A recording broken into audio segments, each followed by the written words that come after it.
मैंने अपने टेलीग्राम पे ऑलरेडी अपडेट कर दिया था आप लोगों को कि एक discipline is the holy grail करके एक वीडियो आएगा। इस वीकेंड पे मैं उस वीडियो को रिलीज़ करूँगा। उस पे मैं रिसर्च कर रहा हूँ, रिसर्च पेपर पढ़ रहा हूँ, बुक्स वगैरह पढ़ रहा हूँ। ऑलरेडी मैंने काफ़ी रिसर्च करी हुई है इस टॉपिक पे। बट मैं चाहता हूँ कि वीडियो जो है बहुत ही स्मूथ जाए और लोगों के दिमाग में वो जो कॉन्सेप्ट है वो बैठ जाए। सो इसीलिए थोड़ा सा टाइम लूँगा अपना, और मैं उसको सैटरडे के अराउंड, सैटरडे संडे के अराउंड मैं उसको अपलोड करूँगा। टेलीग्राम पे मैं उसको अपडेट करूँगा। अगर आप लोग मेरे टेलीग्राम को फॉलो नहीं करते हो तो उसको फॉलो कर सकते हो, और अगर या तो यूट्यूब चैनल को फॉलो नहीं करते हो तो उसको भी कर सकते हो। इन दोनों में से कुछ भी आप करोगे चलेगा, आप लोगों को वो कंटेंट देखने को मिल जाएगा। So yes, let's get right into this video guys. आज के वीडियो में हम लोग डिस्कशन करने वाले हैं प्राइस एक्शन का फिर से। Let's get right into the video. मैंने यहाँ पे एक मंथली टाइम फ्रेम पे खोला हुआ है ये स्टॉक। एक मैं डिस्क्लेमर दे देता हूँ, किसी भी तरीके का फ्यूचर फॉरकास्ट नहीं करूँगा, किसी भी तरीके का टिप कॉल मैं अपने ना टेलीग्राम पे देता हूँ, ना यूट्यूब पे देता हूँ, ना ट्रेडिंग व्यू पे देता हूँ। हम यहाँ से प्राइस एक्शन डिस्कस करेंगे और मेरे साथ बैठ के चार्ट से बातें करते हैं। चलो स्टार्ट करते हैं भाई, क्या बता रहा है ये चार्ट। तो यहाँ पे मैंने देखा कि एक रेजिस्टेंस जोन क्रिएट हुआ था, ठीक है। ये स्टॉक का रेजिस्टेंस जोन है। ये स्टॉक यहाँ से गिरता है मंथली टाइम फ्रेम पे, वापस आता है, ऊपर आता है, सेम जगह को हिट करता है, फिर से वहीं से रिजेक्शन खाता है। एंड उसके बाद क्या होता है, एक बहुत बड़ी कैंडल आती है, 34% की कैंडल है, ये मंथली टाइम फ्रेम पे क्लोज कर जाती है। ये कैंडल क्लोज करने के बाद ये स्टॉक वापस हिट करता है सेम एरिया पे, फिर वापस टॉप को हिट करता है, फिर वापस नीचे आता है, फिर से ट्राई करता है निकलने की, बट फिर से सपोर्ट खा जाता है और फिर ऊपर आ जाता है। तो इस फिनोमेना को, जहाँ पे मार्केट ने एक रेजिस्टेंस को पहले फिर से रेजिस्टेंस माना, ठीक है, और फिर उसको ब्रेक कर दिया, तो इसे ब्रेकआउट कहते हैं। जब ब्रेकआउट हो गया और वो वापस उस एरिया पे दोबारा आया, सेम एरिया पे, तो इसको रीटेस्ट कहते हैं। और रीटेस्ट करने के बाद जब वो वहीं पे घूम रहा था बहुत टाइम, तो इसे कंसोलिडेशन कहते हैं। ठीक है, ये सारे टर्म्स लिख लो, सीख लो, याद कर लो। ये कंसोलिडेशन होने के बाद इसने धीमे धीमे स्लोली इसी एरिया को ब्रेक डाउन दे दिया, मतलब उस एरिया के नीचे क्लोज कर गया। अब जब ये ऊपर ऊपर चल रहा था, क्लोजिंग दे रहा था, तो ये ऊपर जा रहा था, बट अब अगर ये वापस इसके नीचे क्लोज करता है तो ये वापस नीचे जाएगा, है ना। यही मतलब है, सिंपल सा। और आगे बढ़ाते हैं। तो जब इसने नीचे क्लोज करा तो थोड़ा सा ऊपर गया, रीटेस्ट करा, इसे रीटेस्ट कहते हैं। जैसे कि ये जब ये ऊपर जा रहा था तो नीचे रीटेस्ट करता, फिर ऊपर जाता। अब ये नीचे जा रहा है तो ऊपर रीटेस्ट करेगा और फिर नीचे जाएगा।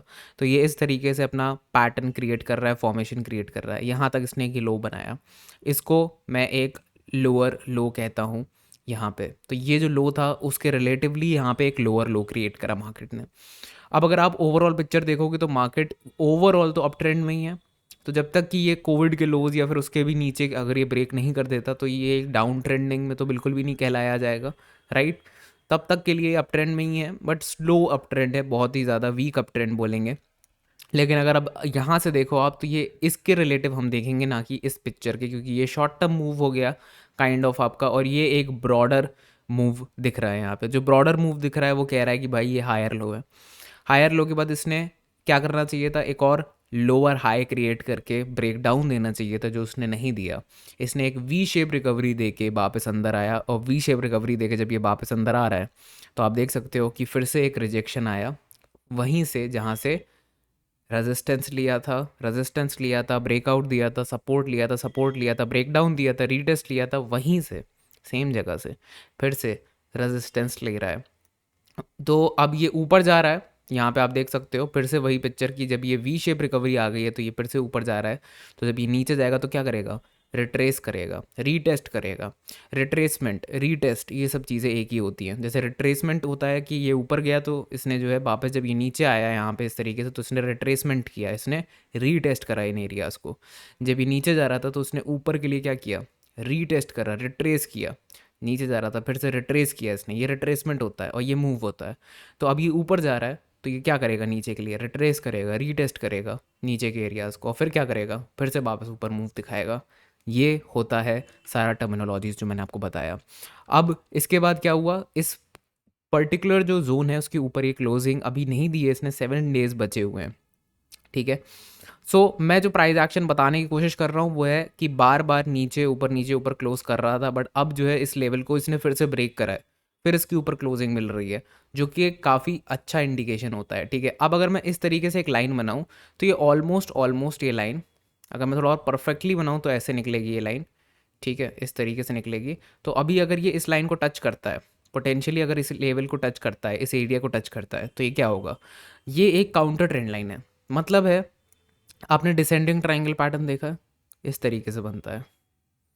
ये एक डिसेंडिंग ट्राइंगल पैटर्न मैं बना रहा हूँ जहाँ पे मार्केट बार बार एक सपोर्ट को टच करती है और रेजिस्टेंस के नाम पे एक काउंटर ट्रेंड लाइन को टच करती है। ठीक है, और वो कुछ इस तरीके से बनता है, एक डिसेंडिंग ट्राइंगल पैटर्न। ठीक है, अब अगर ये अप मूव के बाद ये ऊपर के साइड ब्रेकआउट देता है, इट्स फाइन, कोई इशू नहीं है। ये ऑल दो ये अगर एक डाउन साइड मोमेंटम है उसके बाद ये बन रहा है, तो ये डाउन साइड मोमेंटम को ब्रेच करता है, तो ये ज़्यादा अच्छा काम आता है। लेकिन अगर ये अपसाइड के बाद भी इस तरीके का बन रहा है और ये ऊपर के लिए ब्रेकआउट देता है, so it's a good well placed pattern at area, right. अब अगर आप देखो तो इस पूरे में ये एक चीज़ अलग हो गई है कि इतना जो एरिया है ये खाली रह गया है। ठीक है, सो हम कहते हैं कि अगर डायरेक्टली यहाँ से स्टार्ट हुआ मोमेंटम स्टॉक का, और यहाँ से स्टार्ट हुआ है मोमेंटम तो यहाँ तक पहुँचा है। ठीक है, तो हमें क्या चाहिए होगा कि भाई इस एरिया को फिर से रीटेस्ट करो, क्योंकि एक साइड मूवमेंट आ गया तो रीटेस्ट करो, रिट्रेस करो, और फिर हमें चाहिए ब्रेकआउट, ब्रेकआउट इस तरीके से। तो ये होता है प्राइस एक्शन। इस तरीके से अगर प्राइस एक्शन को आप लोग देखोगे, सीखोगे, तो बहुत ज़्यादा अच्छे से उसको ऑब्जर्व कर पाओगे, ट्रेड का आइडिया ला पाओगे। तो समझे कैसे डिसेंडिंग ट्राइंगल पैटर्न को मैंने यहाँ लाया। नीचे अगर आप देखो तो डबल बॉटम भी बना हुआ है, एक बॉटम ये है, दूसरा बॉटम ये है, और उसका भी ब्रेकआउट हो रहा है, और ये वापस सप्लाई डिमांड के अंदर घुस रहा है, काउंटर ट्रेंड लाइन के आसपास ट्रेड कर रहा है। सो इस तरीके से अपने आइडिया को चैनलाइज करना चाहिए and keep working guys, keep learning new things. I hope कि मैंने आपके जो ये 7 मिनट लिए हैं आप लोगों ने कुछ सीखा होगा इन 7 मिनटों से। अगर सीखा है तो कमेंट सेक्शन में ज़रूर लिखना नीचे, या फिर मुझे टेलीग्राम पे मैसेज कर देना, और मैं सबके आंसर करता हूँ कमेंट्स में भी और मेरे टेलीग्राम पे भी। 7,000 से ऊपर मेरे सब्सक्राइबर्स हैं टेलीग्राम पे भी, वहाँ पे भी लोग जो है बहुत डिस्कशंस करते हैं। आप लोग उसको फॉलो कर सकते हो टेलीग्राम को for more updates. Description box में भी लिंक पिंड है, एंड कमेंट सेक्शन में भी पहली जो लिंक होगी वो मेरे टेलीग्राम की होगी। See you in the next video, keep learning guys, and good luck.